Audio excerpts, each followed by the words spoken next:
મારું નામ છે કલ્પેશ રાજા જોશી. અમારી પેઢીનું નામ છે સાંઈ કૃપા oil centre, રૂગનાથપરા main road, Lal Darwaja. છેલ્લા 2-3 દિવસથી લોકોમાં ચર્ચા છે કે તેલના ભાવ વધશે, એટલે શું છે આખી હકીકત? તેલના ભાવ વધે એવું અત્યારે અમારા ધ્યાનમાં તો કોઈ દેખાતું નથી. અમુક આનું છેલ્લા 15 થી 20 દિવસમાં સિંગ તેલના ડબ્બે 200 થી 250 રૂપિયાનો ઘટાડો થયો છે.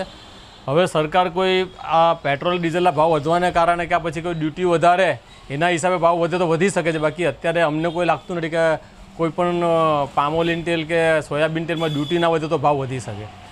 લોકોમાં ચર્ચા છે કે જો તેલ નહીં મળે તો શું કરીશું, અને એના કારણે સંગ્રહ કરી રહ્યા છે. તમારી પાસે ગ્રાહકોની કેવી માંગ આવે છે? ગ્રાહકોને મારે નમ્ર વિનંતી છે, કોઈ સંગ્રહ કરશો નહીં. જોઈએ એટલું તેલ મળશે અને આ જ રેટમાં મળશે. અત્યારે તો ડ્યુટી જો નથી વધતી તો સિંગ તેલમાં પણ ખાસો ઘટાડો થયો છે. આ ભાવ ખરીદી કરવી તો કરી શકો છો, પણ જો પોતાની જરૂરિયાત મુજબની ખરીદી કરશો.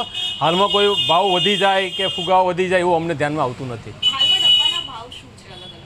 અત્યારે સિંગ તેલના ભાવ લગભગ બધા 2800 થી 2900ની વચ્ચે છે. કપાસિયા તેલના ભાવ 2600 થી 2700ની વચ્ચે છે. પામોલિન તેલના ભાવ 2300 થી 2400 રૂપિયાની વચ્ચે છે.